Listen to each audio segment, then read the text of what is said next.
بسم اللہ الرحمن الرحیم۔ جب ہم تبلیغی جماعت والے بھائیوں سے کہتے ہیں کہ تمہارا کام چلہ لگانا، 4 مہینے کے لیے نکلنا، سہ روزہ کرنا کسی سنت سے ثابت نہیں ہے، تو وہ کہتے ہیں کہ تم تو بالکل نیا فرقہ ہو، پہلے تم کہاں تھے؟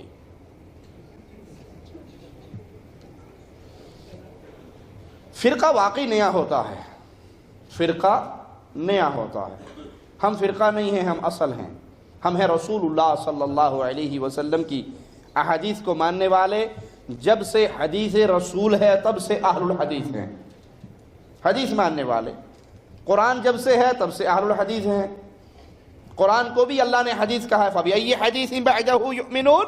قرآن بھی حدیث کہا گیا اور فرمان مصطفیٰ کو بھی حدیث کہا گیا۔ تو جب سے قرآن و حدیث ہیں تب سے اہل الحدیث ہیں۔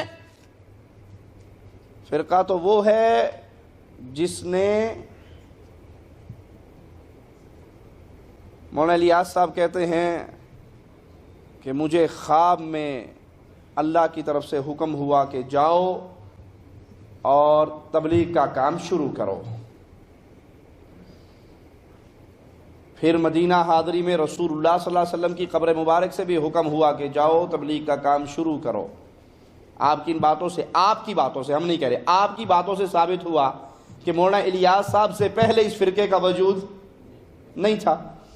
مولانا الیاس نے اس کی بنیاد رکھی، ان کو حکم ہوا، اور ہم کہتے ہیں اللہ کا حکم رب کے انبیاء کو ہوا کرتا ہے، انبیاء کے بعد کسی اور کو نہیں ہوتا۔ ہم پہ اعتراض کرنے والوں، ہمیں نیا ثابت تو کرو۔ ہم نے محمد کے بعد صلی اللہ علیہ وسلم کسی امام کو پکڑا؟ آپ کے تو 4800 ائمہ ہیں، ایک نہیں۔ کبھی کسی حضرت کو، کبھی کسی حضرت کو، کبھی کسی حضرت کو، کبھی کسی حضرت کو۔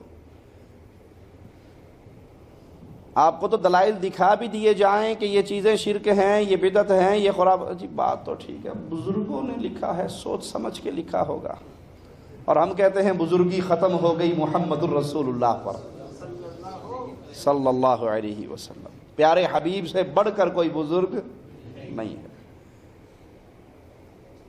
اس لیے ہم اس وقت سے ہیں جب سے کتاب اللہ اور سنت رسول اللہ صلی اللہ علیہ وسلم کا نزول پیارے مصطفیٰ علیہ الصلاۃ والسلام کے مبارک سینے پہ مالک کی طرف سے ہوا۔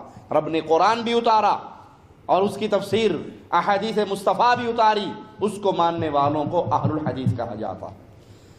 نہیں مانتے تو ایک اور بات بھی کہہ دوں، سب سے پہلے اہل الحدیث پتہ کون تھے؟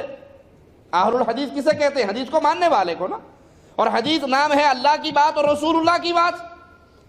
اللہ نے فرشتوں سے کہا تھا نا سجدہ کرو آدم علیہ السلام کو، تو ملائکہ نے سجدہ کیا یا نہ کیا؟ جی کیا۔ اللہ کا حکم حدیث کہلاتا ہے، حدیث کو ماننے والوں کو اہل الحدیث کہا جاتا ہے۔ تو سب سے پہلے اہل الحدیث اللہ کے ملائکہ نہیں تھے؟ حدیث آئی اور سجدہ کر لیا۔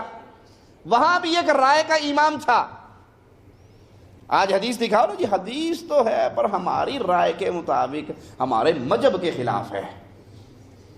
وہاں بھی ایک رائے کا امام تھا، اس نے کہا جی بالکل ٹھیک ہے، حدیث تو ہے کہ آدم کو سجدہ کیا جائے، لیکن میری رائے یہ ہے کہ میں چونکہ آگ سے پیدا ہوا ہوں، میری شان مٹی کے پتلے سے زیادہ ہے، میری رائے میں حدیث نہیں مانی جائے گی، رائے چلے گی۔ وہ رائے کا امام تھا جو ذلیل ہوا، اور فرشتے اہل الحدیث تھے جو اللہ کے پیارے بن گئے۔ آپ کی مرضی ہے اہل الرائے بن جائیں، آپ کی مرضی ہے اہل الحدیث بن جائیں۔